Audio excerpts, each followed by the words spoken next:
ассалому алайкум дӯстон, хуш омадед ба шабакаи мо. дар навори имрӯза барои шумо тозатарин ва муҳимтарин хабарҳоро аз ҷаҳони ММО омода кардем. барои ҳамин наворро то охир тамошо кунед. мо бошад оғоз мекунем. шахсоне ки аз Москва ва Московский област хоҳиши гузаштани граница дошта бошен, пас мо ба шумо одамони бабоварӣ, акай ғулом ва акай умедро тавсия медиҳем ки тӯли чанд сол мешавад ки онҳо дар ин соҳа кору фаъолият мекунанд. ин бародару шуморо аз Москва ва Московский област гирифта ба мошинҳои худ ба границаи Қазоқистон бурда меоранд. мошинҳои ин бародару мошинҳои замонавӣ буда ҳамаи шароитҳоро доранд, то ин ки шуморо ба роҳат бурда биёранд. барои ҳамин худи ҳозир ба номерҳои дар рӯи экран буда ё ин ки ба ватсапи ин рақамҳо занг занен ва граница гузашта ҳуҷҷатҳои худро хуб кунен ва агар ки скидка гирифтан хоҳен, пас ҳатман аз номи канали мо паҳлавон теҷа гап занен.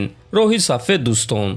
довари машҳури ММА Ҷон Маккарти эълон карда гуфт ки Майкл Чендлер бо роҳи Тони Фергюсон рафта истодааст. биёед суханҳои ин доварро гӯш мекунем.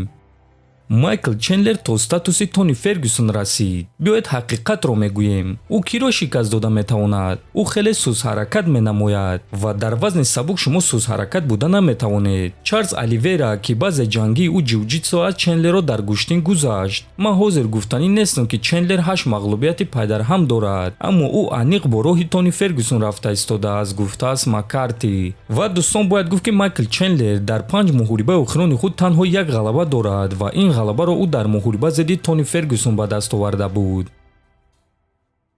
чемпиони вазни нимёнаи UFC Билол Муҳаммад оиди муҳорибаи довталабии вазни худ ки байни ду ҷангвари бебоғ Шавкат Раҳмонов ва Гэрри мегузарад фикрҳои худро баён кард.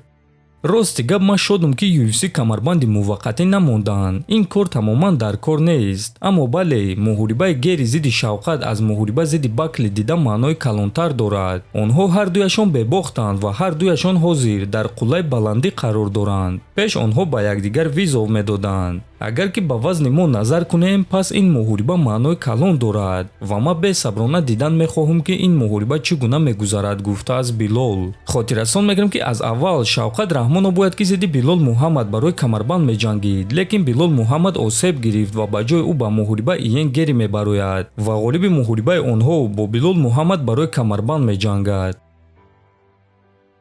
дӯстон, чанд дақиқа пеш рақиби навбатии Мухаммад Наимов дар ташкилоти UFC маълум шуд ва ҳозир ба шумо ҳамаи маълумотро пешкаш мекунем. акнун РАСМАН ҷангвари тоҷик Мухаммад Наимов бо рекорди 11-3 зидди ҷангвари австралӣ Каан Офли бо рекорди 11-3 рӯзи 1 феврал дар турнири UFC Fight Night дар Арабистони Сауди. хотиррасон мекунем ки барои Наимов ин панҷум муҳориба дар ташкилоти UFC хоҳад шуд. айни замон ӯ дар UFC 3 ғалаба ва 1 боғ дорад. ана барои рақиби ӯ Каан Офли бошад муҳориба зидди Наимов дуюм муҳориба дар UFC мешавад. дар якум муҳорибаи худ дар ташкилоти UFC Офли дар муҳориба зидди Майрон Сантос шикаст хӯрдааст ва акнун ӯро муҳориба зидди рақиби сахт Муҳаммад Наимов интизор аст. Офли ҷангвари 31-сола буда рекорди 11-3 дорад. ғалабаҳо: 2 ғалаба бо тариқи нокаут ва нокаути техникӣ, 5 ғалаба бо тариқи сабмишн ва 4 ғалабаи дигар бо қарори доваро. аз боғтҳо бошад 1 боғ бо тариқи нокаут ва 2 боғти дигар бо қарори доваро. Наимов 30-сола буда ӯ низ рекорди 11-3 дорад. ғалабаҳо: 6 ғалаба бо тариқи нокаут ва нокаути техникӣ, 2 ғалаба бо тариқи сабмишн ва 3 ғалабаи дигар бо қарори доваро. аз боғтҳо бошад пас 1 боғ бо тариқи сабмишн ва 2 боғти дигар бо қарори доваро. чӣ гуна ки мебинед дӯстон, рекорди онҳо як гуна аст: 11 ғалаба ва 3 боғ, лекин сатҳи рақибони Муҳаммад болотар буданд. акнун дӯстон, муҳорибаи онҳоро рӯзи 1 феврал интизор хоҳем шуд. шумо бошад фикру ақидаҳотонро нависед, ҳатман дар YouTube канали мо обуна шавед. то боздид, хонободу сарбаланд бошед.